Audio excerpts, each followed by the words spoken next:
people. Having served as a Superior Court judge, presiding over more than 9,000 cases, he has witnessed firsthand how complicated and corrupt the legal system can be. His goal is to show how things really work in the legal system so that people can navigate the legal system in the best way for them. Many people often feel marginalized by the legal system and are uninformed about how to proceed when unfortunate circumstances arise in their life. Judge Herb will pull back the curtain, lift the veil, so people can truly understand their rights, have access to top legal personnel that they can trust, and have knowledge about how things work so they can make better choices. Judge Herb isn't just knowledgeable. His integrity and spiritual values are truly what make him different. He cares about democratizing access and information for all and desires to turn on the light so the people, you, can benefit. For more information, email the judge at askjudgeherb@gmail.com. That's askjudgeherb@gmail.com.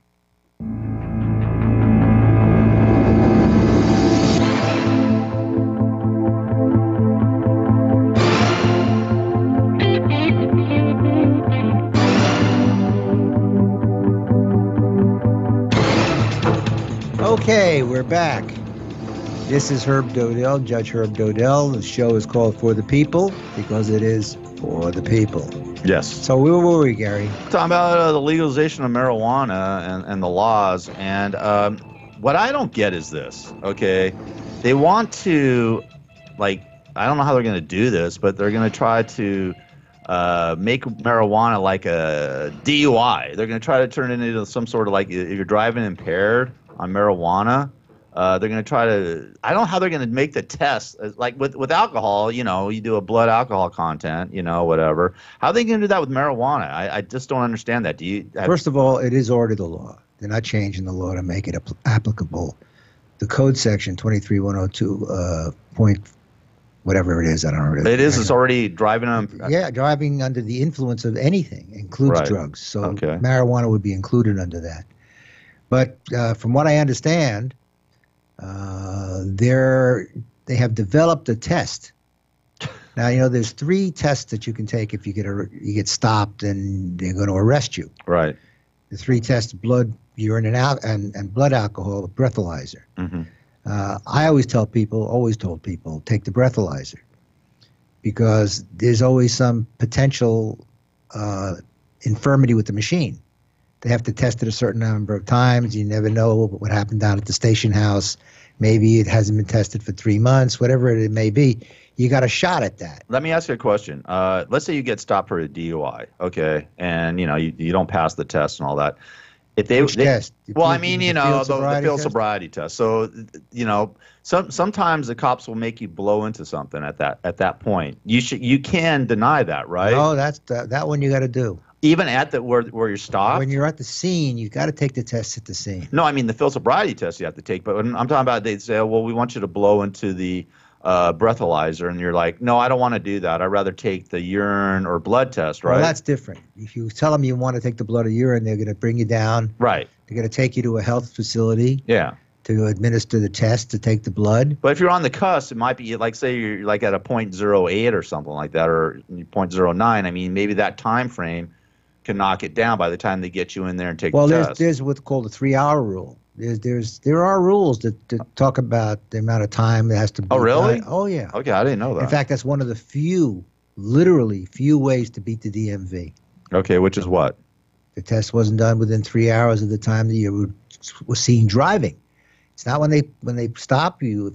If you're sleeping by the side of the road because you're tired or whatever reason, and they don't know when you were driving last, they can't prove you were driving under the influence. Okay, that's interesting. Look, I'm not a big fan of a lot of the DUI lawyers because I think I've said it, I think in one of the shows, because a lot of it is routine. Yeah. And you blow a 1.2, I don't care if you're Clarence Darrow. Yeah, you're nailed. You know, you're done. Yeah, you're done. So unless you have exigent circumstances or you can win the driving part, and I'll tell you how you can win the driving part, If you win the driving part, that's a different story altogether. But if you were just blowing a 1-2 and you were weaving all over the road and you got the cop is there and still saw the whole driving, the lawyer is going to be useless. Not much value. Yeah, I'm talking about like a .08, .09. Well, if you've had a couple, let's say you had 3 or 4 beers, all right, and you're not really that loaded. You know what I mean? Well, it goes back. I don't know if you know this, but medically, what happens if you drink it right then and there, and you take the test right then and there, not going to show the real result because it's like an upward curve. Mm-hmm. So maybe a half hour, 45 minutes, depending on your rate of metabolism, you hit a peak. Right. So when you're talking about when were you driving, were you at a peak? Did you have the drink 3 minutes earlier where it wouldn't have had any possible effect and you were just tired or whatever it may be? Or was 4 hours later? You get into all of that. Now, the breathalyzer, we call it the breathalyzer, there are requirements. They have to be calibrated and a variety of other things. And I learned this early on, actually probably when I was a DA. If you're chewing gum, it's going to screw up the machine. Really? Yeah. The cops are not letting you throw any gum in your mouth, or even a mint, a breath mint. Yeah. See, there you go. Breath And I didn't have anything. The bottom line is really that the breathalyzer is your best shot. Okay. All right. It really is. So they've developed this new test for whether or not you've got marijuana in your system. So hold on. I mean, how do they know? They got a new test to see how much marijuana you got in there? Like you smoked a joint or a couple hits or But the problem with it. Yeah, that doesn't make any sense. No, the problem with it, as I understand it, I am not a mechanical person. Right. But from what I understand, because I raised this question a while ago, just intellectually, what are they going to do about that? How do they know if they measure something in your system, you get into the same metabolistic issues? How do they know whether you smoked it in the morning or you smoked it at night because you wanted to get a good night's sleep and you have a prescription for whatever it may very well be? How do you have a prescription for? How do you have medicinal marijuana? Well, you can't. Even if you have a prescription, you can't be driving. Okay, all right. If your driving is bad, your driving is bad. It has nothing to do with what you took in. Even if you're prescribed it, but you can't drive impaired. I understand. It says on the bottle. Okay, even with pills, like they were, It says don't drive a vehicle when you're taking the pills. Okay, all right. That applies for pills too. Look, but you can beat some of these drunk driving, or we call them DUI cases, driving under the influence is what it really is called. Right. Or more than a 0.8, or it's 0.08. 0.08, yeah. 0.08. Yeah. You can still beat it on the driving. I did it one time with a guy. It's a great story. He didn't have any money, but he had a 105-foot sailboat yacht. A yacht. Nice. His name was Bob. I'll never forget Bob. Bob was an interesting guy. Bob. So we made a deal. I said, I'll defend you. Give me the boat for the weekend with a crew. He had a crew of like 4 people. So I invited like 20 people. You went cruising? We went on cruising. We went on a cruise for the long weekend, and I defended him. Well, it ended up the first trial in a hung jury, so I had to go back to it a second time. Bummer. I had the second trip. I had the second, the boat. I forgot the name of the boat, but it was a 105-foot sailboat. Wow. Really nice cabins. We cooked on it. It was really spent the weekend nice. On it. Huh? We did. The second time I only took 6 people. But here's how it worked. He had an orthopedic problem, and one of his shoes was specially built. It was elevated or something because his legs didn't touch the ground at the same time. Yeah. Unless he put them both down. Yeah. And I took his shoe off while we were sitting there. I said, give me your shoe. Jury's in the box and everything. Closing argument. I said, give me your shoe. He takes off his shoe, and I take the shoe and I walk and I plop it right down on the jury rail. I said, he couldn't walk a straight line if he had been drinking root beer. There's no way this guy could walk a straight line. And his driving wasn't that bad. He was a pretty good drinker. He'd been drinking for years. He was very experienced. What did he have a breathalyzer? What did he blow? Oh, I don't remember that part. Okay, I'm just curious. I don't remember that part of it. Yeah. But I think I mentioned this story a couple of weeks ago. When I was a DA, I lost a 3.4. Uh-huh. You know what? 3.4 is almost dead. Wow. 4 I know. 4, you're dead. I got a point. I got one. I got a .14 or whatever. That's you're impaired. but this was a 3.4. Oh, wow. And I lost it. 3.4? And I lost the case. How did you do that? The guy was a professional drunk. The guy was so good. He was on the freeway. I kind of remembered. I was a DA, and I think that time in like Hunting, where was I? Whittier or someplace like that. Professional drunk. He was a truck driver. A truck driver. Yeah, That's great. That was loaded all the time. He was so good at it. Oh, please don't tell me this. His driving wasn't that bad. Oh. And I was a young DA, I was brand new. Right. My first couple of weeks. And they sent me out to Whittier. That was the first. We were assigned usually to either Huntington Beach or Whittier, one of those outlying districts. And this was on the freeway. The freeway was almost brand new at the time. Yeah. And this was a guy got busted, and he blew a 3.4, and I lost. That's crazy. That's unheard of. I couldn't believe it. That's what was it? Was it a jury trial? Yeah, it was. Oh man, the jury found him not guilty. Yeah, but under what? How did they find him not guilty at a .34? I mean, his driving wasn't so bad. Oh, geez, come on, Judge. They argued that the breathalyzer was wrong. And I don't remember. He had a lawyer. The lawyer came in. He did a pretty good job. Obviously, he did a good job. He did a great job. What are you talking about? I want to hire that dude. But I'll tell you, as a practical matter, juries don't like to convict people of driving under the influence, because most of them are doing it. Yeah, they're mostly doing it or have done it. So it's not as easy to get a DUI conviction as you would think. Mm-hmm. And I'm pretty sure I told the story about the gal who got busted. Her driving wasn't so bad either. It was out on the marina, as a matter of fact. And she and her two girlfriends had gone out to dinner in the marina, someplace real close by. And they were celebrating her last day on the job. Girls went out. Yeah, they went out. For a drink. Yeah, of course.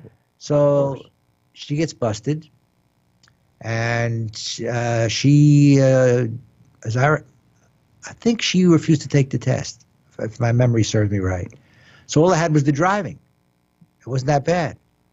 So I brought in the two ladies, and I got the receipt from the restaurant that they had gone to, and they had been there for about an hour or something, and the whole bill was on a credit card. Yeah. Was 3 glasses of wine. For all three of them? All three of them. So she had one glass of wine. One glass of wine. Come on. I got her not guilty. That's good. That's good. Well, that makes sense. But you have to be prepared. Right. One of the problems that I have found with these multi-faceted organizations that they strictly do Social Security or driving under the influence, or they have their own subject, is that they get busy. And they tend to use the same thing that they used for the person last week. Yeah. And kind of just try to fit it into the hole so that it works for the next person. Square peg in a round hole. And you don't get the guy or the gal who is on the ad. Yeah. You're getting somebody who just got out of school. Because keep in mind, in California, probably in most of the states, there's a glut of lawyers. There's just a gazillion of them. Yeah. They multiply. I mean, they're everywhere. Of course, because they're always everywhere. Well, you can make a good living being a lawyer. Absolutely. And the problem is the top. Look, I'm not complaining. The law business was very good to me. It still is, from what you're telling me. Well, it was good. I'm not complaining. But it's good to my dad too.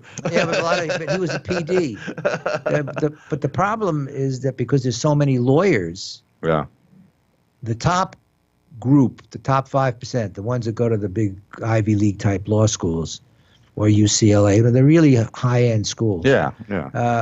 They're getting the big bucks. They were getting, about 5 years ago, I kind of remember talking to somebody, they were getting $160,000. They were right out of school. And I said, wow. That's good money. Because they chain him to the desk. They don't let him even go to the bathroom. Of course, they got to work morning to night. Through the night. Through the night, exactly. They never go home. Well, they don't. But the bottom line is there's a lot of people that are left out there that have to go and find the business somewhere. That's where you see the ads and the billboards and all of that. I hear you. So you don't get the highest quality lawyers out there. You get inexperienced, brand new, male, female, yada, yada, yada. We'll talk more about that after the break. This is For the People with Judge Herb Dodell. The book is called From the Trench to the Bench, available on Amazon. From the Trench to the Bench, Judge Herb Dodell demystifies the legal system, including both civil and criminal, the lawyers, the judges, and the process. As a judge, former deputy district attorney, and criminal defense attorney, he knows the legal system. He has the inside information that you need to pick a lawyer, and he's here to give it to you. No matter what you're facing that makes you think you may need a lawyer, Judge Herb will shed valuable light on your situation and reveal your best options and many secrets of how the judicial system actually works. To find out more about how the legal system really works, you can get your copy of Judge Herb Dodell's eye-opening book, From the Trench to the Bench, at Amazon.com.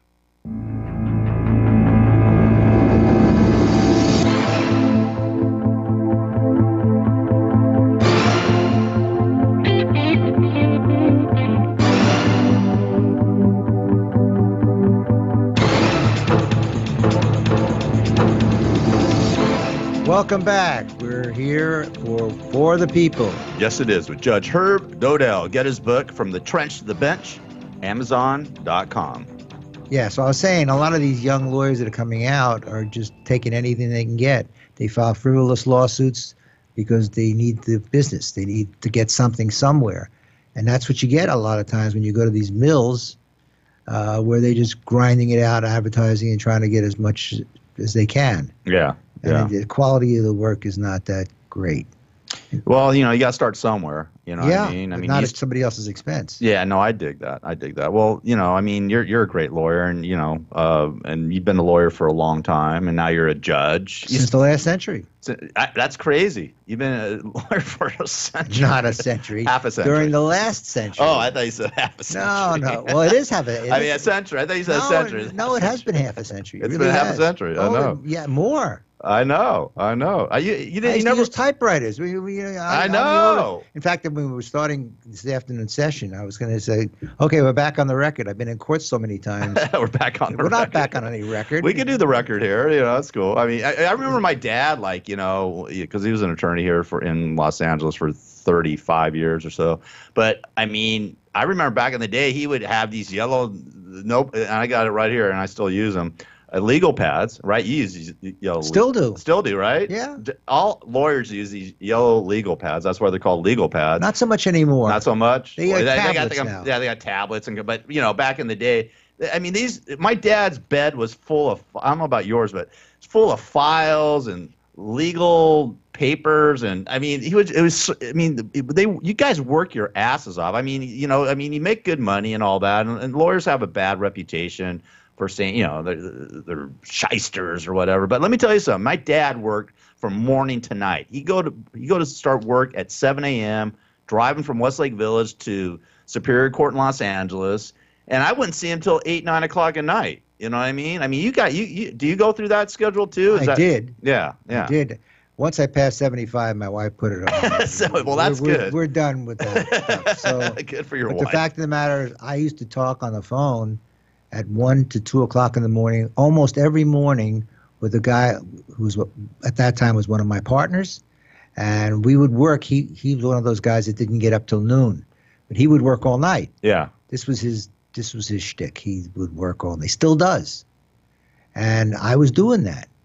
I'm telling you. I would end up in sometimes at UCLA Law Library, even over the weekend. I worked very hard for the money that I earned. Let me tell you, my dad be working on the weekends too. He'd meet clients, at his office and things like that during the weekends. And I mean, you guys really work hard. I tell you the reason I didn't become a lawyer, because I saw how hard my dad worked. Because I thought I was going to be an attorney when I was growing up. I had the pedigree, and I was getting great grades, and I really love the law. I still love the law to this day. But I was like, my dad's just grinding, and he's got great things, but he's just like working nonstop. I just never even saw him. I was like, I don't really want to do this. I mean, to tell you the truth. Sometimes it's very rewarding and very fulfilling, but other times it doesn't go exactly the way that the client hopes it'll go. Yeah. And the first place they're looking to lay the blame on it is the lawyer. Is you.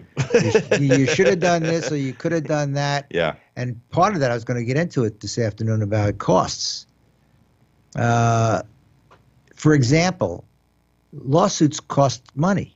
If you take a deposition, by the way, is an examination in front of a court reporter, and you pay by the page, and that's how you preserve the record. Yes. And so you know what that person has said under oath at a particular time, and you can use it at a trial for purposes of impeachment. Is that just civil, or is that civil and criminal? Well, there's no discovery in criminal. Right, exactly. We're talking civil here. Talking civil. Okay. But you got a great case, and you need to take a deposition in St. Louis, and you don't have any money.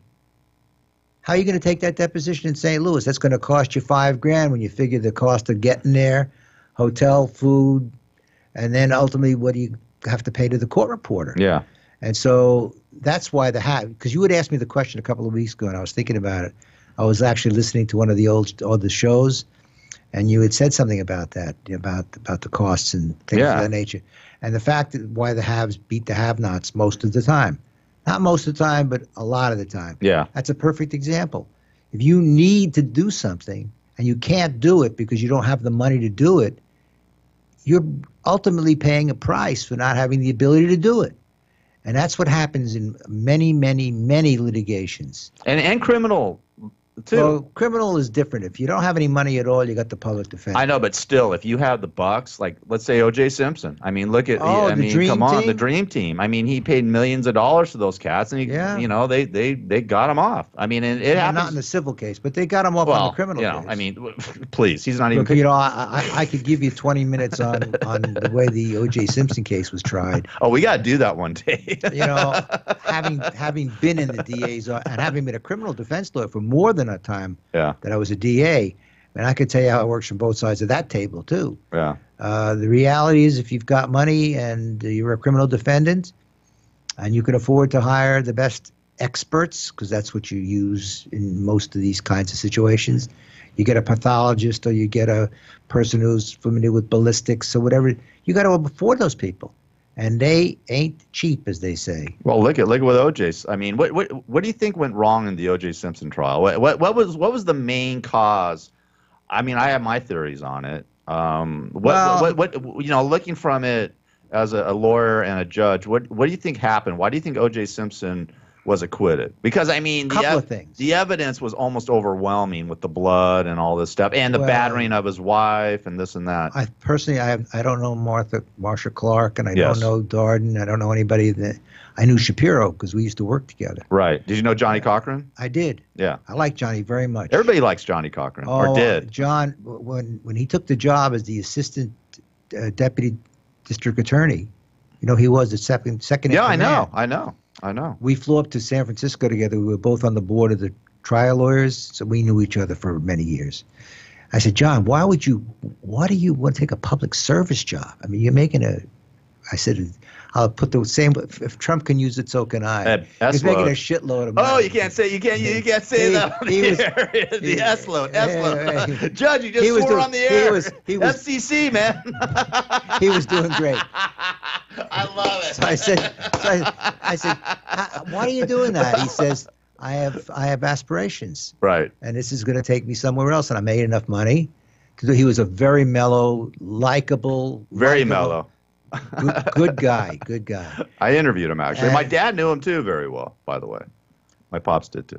Well, I knew him from the organizations because we go to they always have the bars. They always have cocktail parties and dinners and the footprinters and all these. It's all networking. Yeah, right. It's all networking. The LA bar. Like I belong to an organization called ABOTA, the American Board of Trial Advocates. Yeah. It's an invitation-only kind of place. Right. You get invited by your peers, and they vote on you. And it's not like you had to run into my pops, man. You had probably. I think I knew your father. Yeah, I'm sure you did. The bottom line is when you go to those things. Yes. And you got to put the suit on. Of course, you got to look cool, man. Got to get dressed to do this. Of course, and they have judges' night where everybody meets the judge. Yeah, everybody's there pandering. Schmoozing.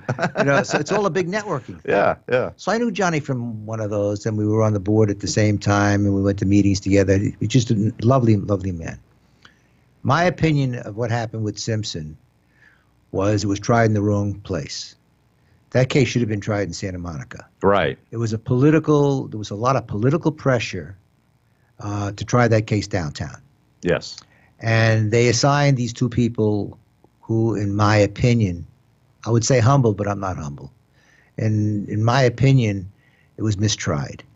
They put on a witness that was basically not credible. You talking about Mark Furman? I am. Yes. And they also they also tried to do something.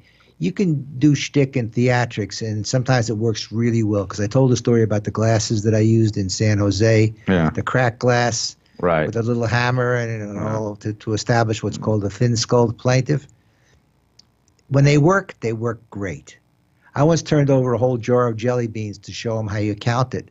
I said, if you see them in the jar, you don't know how many are in there because you don't know if it's hollow in the middle, yada, yada, yada. Right. And I turned the thing over and they spilled everywhere. And I go, 1, 2, in the courtroom. Right. I was a little theatrical. Okay, there you go. Well, you threw the shoe down too. Yeah, well, yeah. I always came up with a little something. Of course, little because stick. it's a theatrical thing. Of course, you're an actor out there. You got to be an actor. You got to be a psychologist. Yeah. And you got to be a salesman. Exactly. I mean, that's the way it works. Mm-hmm. So I think that trying that thing with the glove was so dramatic. So stupid.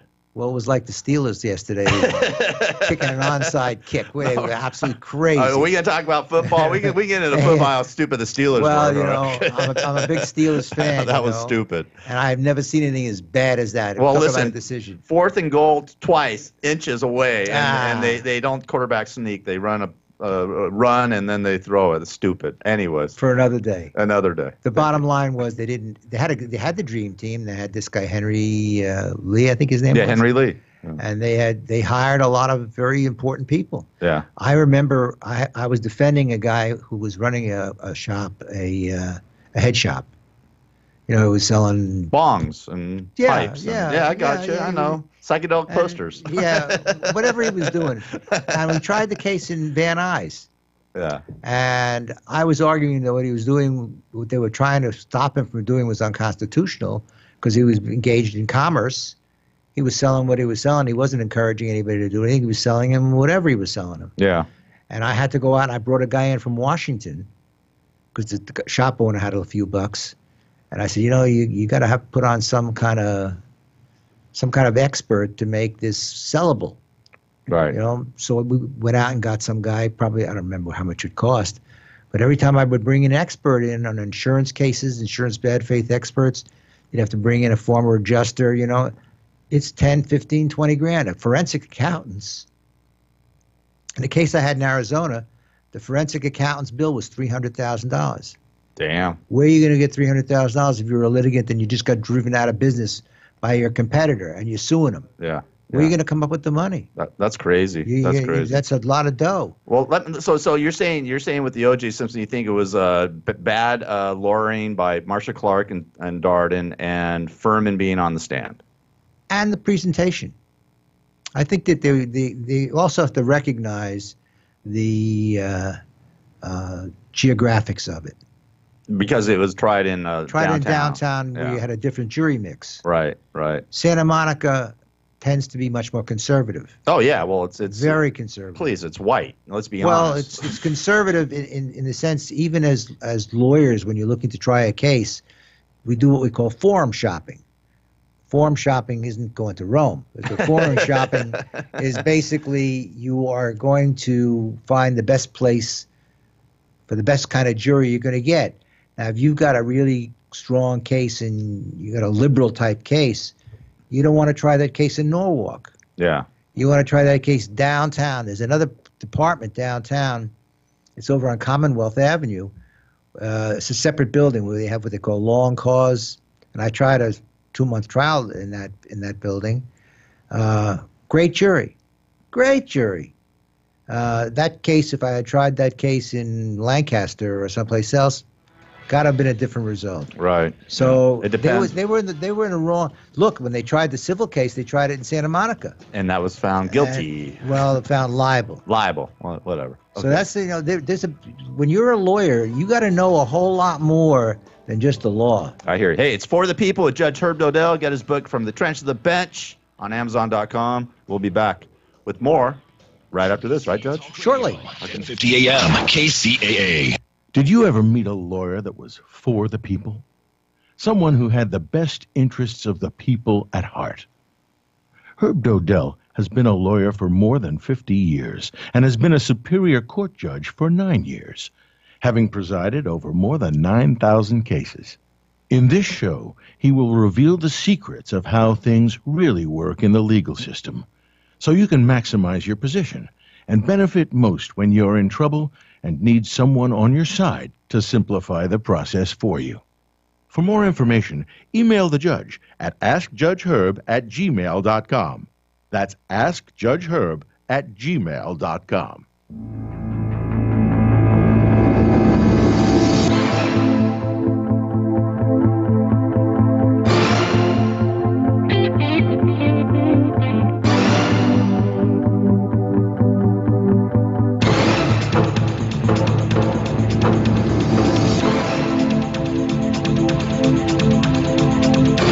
Trial strategy. We're going to talk about what? What are we talking about? Trial strategy? Trial strategy. Look, part of being a trial lawyer is showbiz. It absolutely is. Absolutely. The minute you walk into that room and they're bringing those 12 in, 12 plus the alternates, you're on. Yeah. Whatever you do. In fact, I think I told the story, maybe not on one of these shows, but I tried a case. I had the greatest client. He and his wife were fabulous people. In fact, when we won, I got home that night, there was 12 roses on my front desk, on my front door. Wow, that's cool. He was a good guy. He just died last year. Really, really nice guy. The jury loved him, loved his wife. She sat in the back knitting. Knitting? Yeah. In the courtroom? Yeah, sitting there knitting. Wow. In the courtroom, which is interesting. What's interesting, I had a 5.5-month trial one time in Santa Ana. This long case, which someday we should talk about. It was a fabulous case. Mm-hmm. It was covered on TV every night in Orange County. Court TV, huh? It was the largest alleged theft in history in Orange County. It was millions of dollars, and I was defending the guy. And my wife was about 7 months pregnant at the time with our son, and she sat in the back. And everybody knew, they would see us go in. And she also was knitting. So it kind of reminds me of the story. That's cool. But you're on, and so the trial goes, and we win.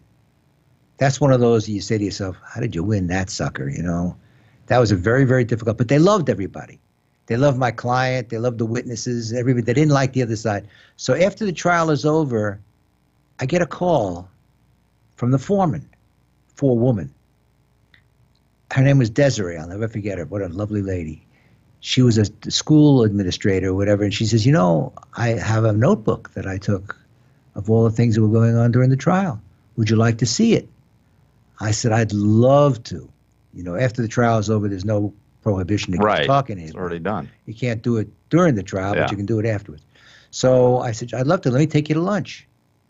So we meet for lunch. And she brings her trial notebook, which I still have, by the way.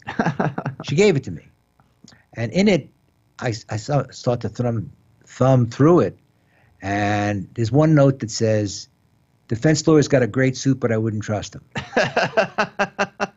She's got another one. He's really a cute witness. I wonder if he's married. Really? These are her handwritten notes. Wow. That's and crazy. Then she says, I hope a wind comes along and blows the papers off the desk from the defense.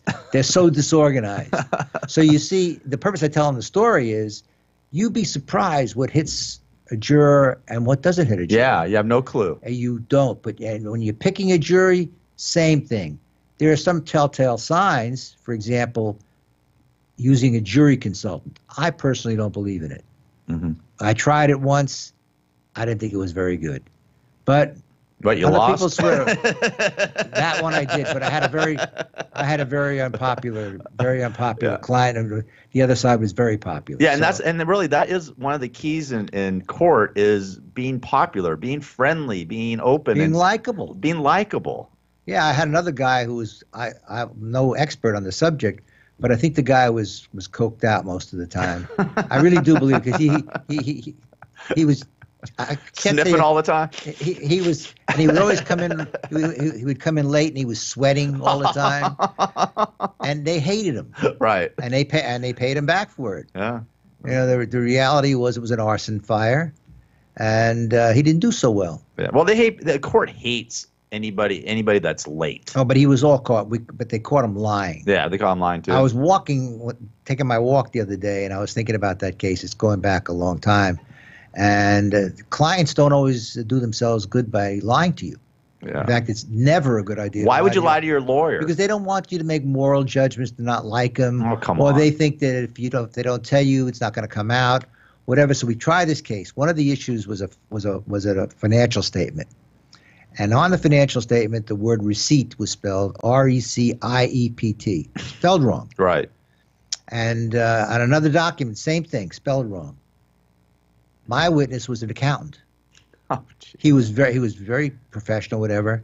The question was whether or not the documents with the spelling of that word were fraudulent, were exaggerations and whatever they were.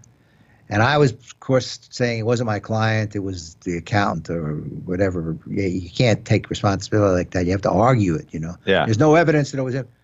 But it was in his personal records that he spelled it wrong also. Oh, God.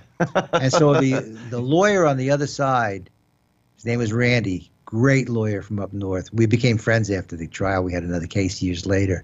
Good guy. His closing argument, which took me by total surprise, by the way, I was shocked. He says, you know how we know it's his?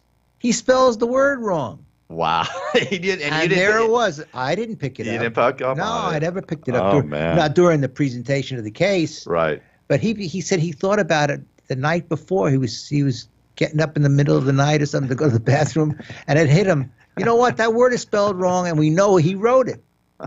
And that was the result of that case. So the whole thing about being a trial lawyer, and it's very important you pick a trial lawyer with some personality. Yeah. I mean, there's some very, very good trial lawyers who were like Columbo was, you know, on that old show. Yeah, Peter Falk. Peter yeah. Falk with a raincoat. Yeah, I love it. I once bought a raincoat for one guy like that. He's a very famous lawyer, and we were friends. I was involved in his firm and everything else. And that was him. Yeah. Is him. Right. He's a terrific, famous lawyer. So one day we were going out someplace. I bought him a raincoat. I said, "This is you, man. And this is absolutely you." And so you want to get somebody with personality and a little charm, and knows how to kind of work the room. I mentioned in one of the shows. But let me ask you, Judge, how do you know somebody like that? I mean, how would you know when you pick an attorney? How are you going to know that they have that kind of aura and presence? Because you really do have to have aura and presence as a lawyer in the courtroom. You sort of have to be a great lawyer. And I know my dad told me this, is that you sort of have to take over the room in a way. You do, you know. But it's not. But it's in a jury trial. You do. Yeah. A bench trial may not so much, because there's a lot of elements that go into a bench trial that don't go into a jury trial. Well, the judge. I mean, you know. Yeah, and there's a lot less predictability. Yeah. Although if you're looking for an emotional thing, you want to go to a jury. You are looking at technicalities, and you think you can win on a technicality, you want to judge. But you can tell who your lawyer is when you go in and you interview him or her. You sit and you talk. Do they tell you jokes? Are they friendly? Or they look like they're looking at their watch every 20 minutes? How they're going to charge you? You know, I have a whole chapter in the book on how to pick a lawyer. You remember that part? I didn't check out that part. Sorry. But it's in there. Okay. All right. From the trench to the bench. Yeah. That's why it's practical. Yeah. In fact, when you're going to take a case that you have to some lawyer and you know you're going to spend a lot of money on the costs, that it's going to cost a lot of money, first question is to ask, not the first question, among the first questions is, look, if we have to spend $50,000 for a forensic accountant, are you prepared to advance it? Because if they're not, you might lose your case because you haven't got the witnesses to support it. But do you want to know, do they really believe in it? Yeah. And if they tell you, no, we don't do that, you know, you have to go mortgage the house or whatever it is, find the way to the door. Right. Because that's the wrong person. There are some charming people, and are they going to be charming in front of the jury? Maybe. You got a pretty good chance they're going to be as charming as they are in the office with you. And some people do lots of dramatic things. I know one lawyer uses one of these things. He blows everything up on these machines. Demonstrative aids, I believe in them, but PowerPoint. Everything with him is a PowerPoint. You mention a word, boop, is the PowerPoint. And sometimes it works. These graphic demonstrations do work sometimes. I mentioned the case that we won, and we got $935,000 in Orange County on the case. I blew up an exhibit. I didn't blow it up with dynamite or anything. But I went there and I made a big chart the size of the wall, Yeah. And we had to get a shipping company to bring it into the courtroom. It was so big. No, not really. But you put it on an easel. Those days we were using easels. Now they pretty much use they call it Elmo. Elmo. Yeah. Elmo, you put the document down and you shine it on and it goes up lights against up, the wall. right? Yeah, against the wall. Yeah. These days I used a blow up. And you stand in front of that blow up and you underline and you stand there doing it. Right, you mark it. While you're standing there. Yeah. So you're emphasizing you don't just stick the document up there and hope that they're going to find what you're looking for. No, you got to write it out. You stand up there with the magic marker and you underline it and you embolden it and you argue it. And I argued the hell out of that document. That document is what got me the $935,000. I'm convinced. Do you still have that document? No. For $1 million? Yeah, I had to think about that. You should have framed it on your wall, man. But I still have the juror's notebook. You still have the juror's notebook. I got you. And I still have the original sheet music. I represented Johnny Mercer in a case over the song Laura. Okay. And you should have told me. I could have pulled it. We could have played it. I love the song. We'll play it next week. Well, anyway, the song was Laura. Okay. And there was a great history behind it. And Johnny was working at that time for 20th Century Music. Yeah. And he had written it as an employee for hire. And under the copyright law as it existed before the changes, an employer owned all the benefits of an employee's work, including the right of renewal. Those days, the renewal was 2 lives plus 52 years, I think, if I recall correctly. And the question was whether or not the studio or the recording company owned the renewal rights. And so we basically sued them for the renewal rights. Which, how much was that for? It was a fair amount of money. I don't remember it. Okay. Johnny's been dead since 1976. Really? Yeah. Okay. Yeah, he was a terrific guy, by the way, just in case. He was one of the great lyricists of American culture. He and a terrific guy. And someday I can tell you stories. He's gone now, so. But he was a good guy. He always carried money around in his pocket to give to everybody who was unemployed. Wow. He was the easiest touch in the city. That's so cool. You walked over to Johnny, you needed $100, Johnny would take it out of his pocket and give it to you. That's cool. That's cool. He was good soul. He was a very good soul. That's good.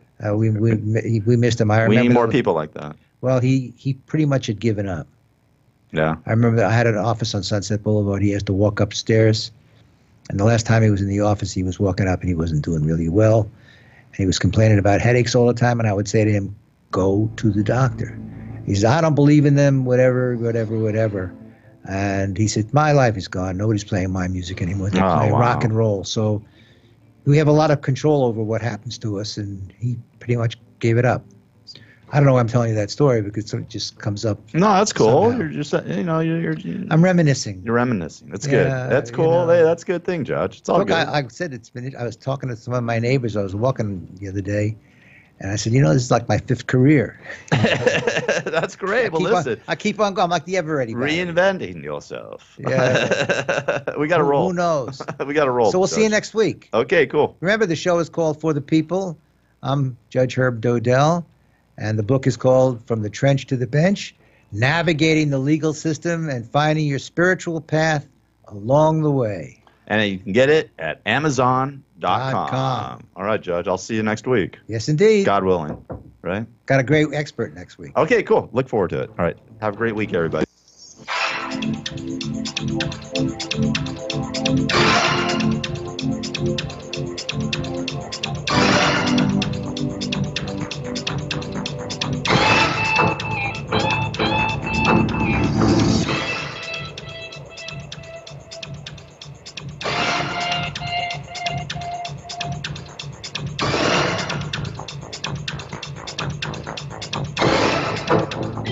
KCAA Loma Linda, 1050 AM, 106.5 FM, and now 102.3 FM.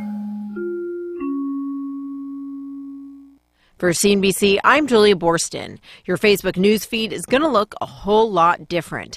Facebook is going back to its roots, prioritizing posts from friends and family over public content, which means you'll see more friends' photos and updates that spark conversation and fewer viral videos and posts shared by publishers and businesses. Mark Zuckerberg saying after doing research and getting feedback from the community, he's changing the goal he gives his product teams, no longer asking them to help users find relevant content, now helping them have more meaningful social interactions. Zuckerberg warning he expects the time people spend on Facebook and some measures of engagement to go down, but he says the time